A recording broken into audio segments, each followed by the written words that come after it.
بسم اللہ الرحمن الرحیم۔ حضرت شعیب علیہ السلام کا واقعہ قرآن مجید میں آپ کا ذکر مندرجہ ذیل مقامات پر آتا ہے۔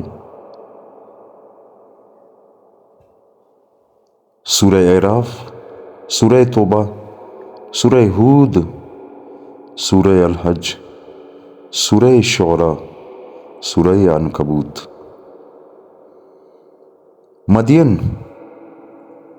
مدین حضرت ابراہیم علیہ السلام کے ایک بیٹے کا نام ہے اور ان کی نسل کو اہل مدین کہا گیا ہے۔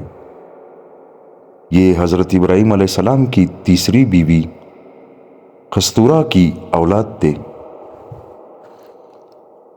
آپ اپنے اہل و عیال کے ساتھ حضرت ابراہیم علیہ السلام کے قریب ہی حجاز میں آباد ہو گئے تھے۔ یہ خاندان آگے چل کر ایک بہت بڑا قبیلہ بن گیا تھا۔ اسی قبیلے کو اصحاب ایکا بھی کہا جاتا ہے۔ یہ قبیلہ حجاز میں شام کے متصل تھا۔ عرب کے جغرافیہ میں جو شاہراہ حجاز کے تاجروں کو شام، فلسطین، عین اور مصر تک لے جاتی ہے، وہ بحر کلزم کے مشرقی کنارے سے ہو کر گزرتی ہے۔ یہ سردی و گرمی دونوں موسموں میں قریشی قافلوں کے لیے بڑی تجارت سڑک تھی۔ قرآن مجید نے اس قوم کو امام مبین الحجر کہا ہے۔ حضرت شعیب علیہ السلام بھی اسی قبیلے سے تعلق رکھتے تھے۔ تفسیر حقانی نے آپ کا نسب نامہ اس طرح بیان کیا ہے: شعیب بن سیفون بن عیفہ بن ثابت بن مدین بن ابراہیم علیہ السلام۔ اصحاب ایکا یعنی جنڈے والے، عربی میں لفظ ایکا ان سرسبز و شاداب جھاڑیوں کو کہتے ہیں جو ہرے بھرے درختوں کی کثرت کی وجہ سے جنگلوں میں ہوتی ہے۔ مدین کی آبادی بحر کلزم کے مشرقی کنارے اور عرب کے شمال مغرب میں اس جگہ آباد تھی، جسے شام کے متشل حجاز کا آخری حصہ کہا جاتا ہے۔ نہروں اور آبشاروں کی کثرت نے اس علاقے کو اس قدر سرسبز و شاداب بنا دیا تھا اور وہاں میوے دار درختوں اور پھولوں کے اس قدر باغات تھے کہ اگر کوئی آدمی باہر سے دیکھے تو ایک جھنڈ نظر آئے گا۔ تو اس مناسبت سے اہل مدین کو اصحاب ایکا بھی کہا گیا ہے۔ اور بعض کے نزدیک یہ قبیلہ دو حصوں میں بٹ گیا تھا۔ شہر کے رہنے والے اہل مدین کہلائے اور دیہات کے رہنے والے اصحاب ایکا کہلائے۔ قوم مدین کی گمراہی۔ قوم عاد و ثمود کی طرح قوم مدین بھی بت پرستی میں مبتلا تھی اور اس جرم کے ساتھ ساتھ خرید و فروخت اور ناپ تول میں بھی یہ لوگ گڑبڑ کرتے تھے۔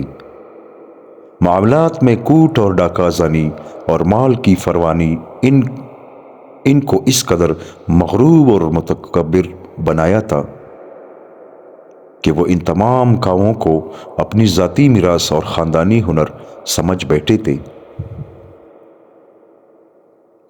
اس قوم کی ہدایت کے لیے اللہ تعالیٰ نے خطیب الانبیاء حضرت شعیب علیہ السلام کو منتخب فرمایا۔ آپ علیہ السلام نے ان لوگوں کو شرک سے بیزاری اور خدا کی توحید کا درس دیا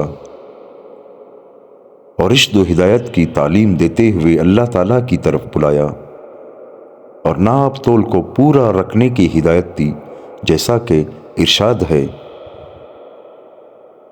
اور اہل مدین کی طرف ہم نے ان کے بھائی شعیب علیہ السلام کو بھیجا۔ اس نے کہا: اے میری قوم، تم اللہ کی عبادت کرو جس کے سوا تمہارا کوئی معبود نہیں، اور تم پیمانہ بھرنے اور تولنے میں کمی نہ کیا کرو۔ میں تم کو آسودہ حال دیکھتا ہوں اور میں تم کو ایسے عذاب کے دن سے ڈراتا ہوں جو ہر قسم کے عذاب کا جامع ہوگا۔ حضرت شعیب علیہ السلام کو ہر طرح سے سمجھانے کی کوشش کی، مگر اس بدبخت قوم پر کوئی اثر نہ ہوا، اور اپنے گزشتہ تباہ شدہ بھائیوں کی طرح انہوں نے بھی اللہ کے نبی پر اعتراض کرنے شروع کر دیے کہ کیا آپ کو آپ کی نماز یہ کہتی ہے کہ ہم اپنے باپ دادا کا دین چھوڑ دیں اور اپنے مال میں اپنی مرضی سے تصرف نہ کرے؟ ان کی بات قرآن مجید میں اس طرح نقل کی ہے۔ کہنے لگے کہ اے شعیب، کیا تیری نماز نے تجھ کو یہ حکم دیا ہے کہ ہم ان معبودوں کی عبادت ترک کر دیں جن کی عبادت ہمارے باپ دادا کرتے آئے ہیں، اور کیا ہم اپنے مال میں اپنی مرضی سے تصرف کرنا چھوڑ دیں؟ بے شک آپ بڑے حلیم الطبع اور نیک چلن ہیں۔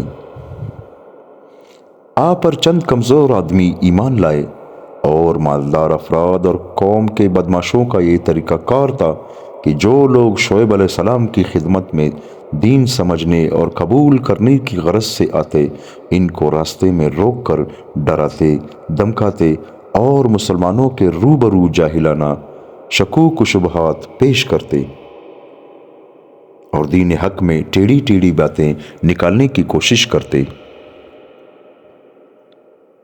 آپ نے ان کو بھی روکا، لیکن بدباطن لوگ بجائے اس کے کہ اللہ تعالیٰ کی بات سنتے اور اپنے لیے اللہ کے نبی کو ایک رحمت سمجھتے اور شعیب علیہ السلام پر ایمان لاتے، الٹا وہ یہ سمجھ بیٹھے کہ شعیب علیہ السلام بھی ہماری ملت میں شامل تھا اور ہم سے کٹ کر الگ ہو گیا، اور ساتھ ساتھ انہوں نے ان لوگوں کی واپسی کا بھی مطالبہ کیا جو واقعی کفر کو چھوڑ کر مسلمان ہو چکے تھے، اور شعیب علیہ السلام کو دھمکی دی کہ یا تو ہمارے دین میں شامل ہو جاؤ ورنہ ہماری بستی سے نکل جاؤ۔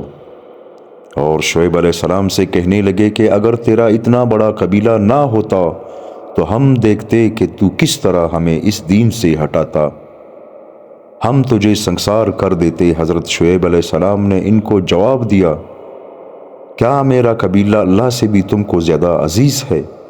اور خدا کو تم نے بلا کر پس پشت ڈال دیا ہے۔ یقیناً جو تم عمل کرتے ہو وہ سب میرے رب کے احاطہ علم میں ہے۔ حضرت شعیب علیہ السلام نے گزشتہ تباہ شدہ قوموں کا حوالہ دیتے ہوئے ان کو فرمایا کہ ان لوگوں نے بھی اللہ کی انبیاء کی مخالفت کی تھی اور اپنی ضد پر ڈٹے رہے تھے۔ اللہ نے ان سے انتقام لیا اور ان تمام کو کفر کردار تک پہنچایا۔ کہیں ایسا نہ ہو کہ میری مخالفت کی وجہ سے تم کو بھی کوئی ناگہانی آفت آ گرے، اس لیے اب بھی وقت ہے، سنبھل جاؤ اور نبی کی مخالفت سے اللہ کا عذاب نہ خریدو۔ قولہ تعالی، اور اے میری قوم، تم کو میری مخالفت کہیں ایسے کاموں پر آمادہ نہ کر دے کہ تم پر اس طرح کے مصائب نازل ہو جیسے نوح کی قوم یا ہود کی قوم یا صالح کی قوم پر نازل ہو چکے ہیں، اور لوط کی قوم کا زمانہ تو تم سے دور بھی نہیں۔ لیکن ان لوگوں نے نہ تو بت پرستی چھوڑی اور نہ ناپ تول درست کیا، الٹا اپنے محسن کے دشمن ہو گئے اور کہنے لگے کہ یا تو ہمارے دین میں واپس آ جاؤ یا اس بستی سے نکل جاؤ۔ حضرت شعیب علیہ السلام نے دیکھا کہ اب ان سے کوئی امید نہیں اور ان کو میں ہر طرح سے سمجھا چکا ہوں، تو آخری فیصلہ سنا دیا کہ اے میری قوم، تم اپنی حالت پر عمل کرتے رہو اور میں اپنی حالت پر عمل کر رہا ہوں۔ تھوڑے دنوں میں معلوم ہو جائے گا کہ کس پر رسوا کن عذاب آتا ہے اور کون جھوٹا ہے اور کون سچا ہے۔ ادھر اللہ تعالیٰ سے دعا کر دی، اے ہمارے رب، ہماری قوم کے درمیان ٹھیک ٹھیک فیصلہ کر دے، اور تو ہی سب سے بہتر فیصلہ کرنے والا ہے۔ اللہ تعالیٰ نے شعیب علیہ السلام کی دعا قبول فرمائی اور ان گمراہوں پر اپنا عذاب نازل کر کے ان کو ہمیشہ ہمیشہ کے لیے ختم کر دیا۔ ان لوگوں پر 3 طرح کے عذاب آئے تھے: صیحہ یعنی چیخ، رجفہ زلزلہ، عذاب یوم الظلہ سایبان والے دن کا عذاب۔ ان پر عذاب کی یہ صورت تھی کہ اول ان کی بستی میں سخت گرمی پڑی جس سے سب لوگ بلبلا اٹھے، پھر ان کے قریب جنگل میں ایک گہرا بادل آیا جس سے اس جنگل میں سایہ ہو گیا۔ یہ دیکھ کر تمام بستی والے اس سائے کے نیچے جمع ہو گئے۔ اس طرح یہ خدائی مجرم بغیر کسی وارنٹ کے اور سپاہی کے خود ہی اپنی ہلاکت کی جگہ پہنچ گئے۔ جب سب کے سب جمع ہو گئے تو اسی بادل سے آگ برسنے لگی اور زمین میں زلزلہ آیا جس سے یہ سارے کے سارے ہلاک ہو گئے۔ ان پر پہلے بادل سے آگ برسی، پھر سخت چنگاڑ کی آواز آئی، پھر زلزلہ آیا۔ معارف القرآن مجید نے اس کا ذکر ان الفاظ سے کیا ہے: ان کو زلزلے نے آ پکڑا، پھر وہ اپنی گھروں میں منہ کے بل اوندے پڑے رہ گئے، گویا وہ کبھی ان گھروں میں بسے ہی نہ تھے۔ خوب سن لو، مدین بھی رحمت سے اس طرح دور کیے گئے جس طرح سمود رحمت سے دور کیے گئے تھے۔ تفسیر حقانی میں ہے کہ آخر اس قوم کا وقت بھی قریب آ گیا تھا۔ خدا تعالیٰ نے ان پر ایک دھواں سا اٹھایا جس کی گرمی دلوں کو کباب کرتی تھی۔ یہ دھواں جس کو ذلہ سے تعبیر کیا ہے وہاں کی زمین اور پہاڑوں کا تھا جو بوقت زلزلہ پیدا ہوا تھا۔ ادھر خدا نے زلزلہ بھیجا جس نے تھوڑی دیر میں ان کو ہلاک کر دیا، پھر تو وہ اپنے گھروں میں اوندے پڑے ہوئے تھے۔ ایسی آسمانی مصیبت کے وقت مہیب آواز بھی پیدا ہوتی ہے، اوپر سے دھویں کا ابر آتشین اور نیچے سے زلزلہ عظیم، اور اس پر ہیبتناک آواز بری موت کا سامان ہے جس کے تصور سے دل لرز جاتا ہے۔ ایسی حالت میں انسان کی عادت ہے کہ وہ اپنا منہ چھپاتا پھرتا ہے اور زمین کو پکڑتا ہے۔ اس قوم نے بھی ایسا ہی کیا ہوگا جو اوندے کے اوندے پڑے ہوئے جان نکل گئی۔ حضرت شعیب علیہ السلام اور ان کی متبعین اس بلا سے محفوظ رہے۔ پھر شعیب علیہ السلام نے اس قوم کو اوندا پڑا ہوا اور ان کے گھروں کو اجاڑا اور لاوارث دیکھا، گویا ان کے گھروں میں کوئی بسا ہی نہ تھا۔ بڑی حسرت کے ساتھ تاسف اور رنج کر کے ان مردوں سے یہ خطاب کیا: اے میری قوم، میں نے تم کو اپنے رب کے پیغام پہنچا دیے تھے اور میں نے تمہاری خیر خواہی کی تھی، پھر جنہوں نے قبول حق سے انکار کیا ان پر افسوس کیوں کروں۔ حضرت شعیب علیہ السلام کی وفات اور قبر۔ قوم کی ہلاکت کے بعد آپ حضر موت کے مشہور شہر شیون کے مغربی جانب ایک مقام ہے جس کو شبام کہتے ہیں، وہاں تشریف لے گئے اور وہیں آپ کا انتقال ہوا۔ شبام کی طرف اگر کوئی شخص وادی ابن علی کی راہ ہوتا ہوا شمال کی جانب چلے تو وادی کے بعد وہ جگہ ہے جہاں حضرت شعیب علیہ السلام کی قبر ہے۔ وہاں آبادی بالکل نہیں، صرف زیارت کے لوگ وہاں آتے جاتے ہیں۔ ربنا تقبل منا انک انت السمیع العلیم۔ دوستو، حضرت شعیب علیہ السلام کا واقعہ یہاں پر اختتام پذیر ہوا۔ اللہ تعالی ہم سب کو عمل کرنے کی توفیق فرمائے۔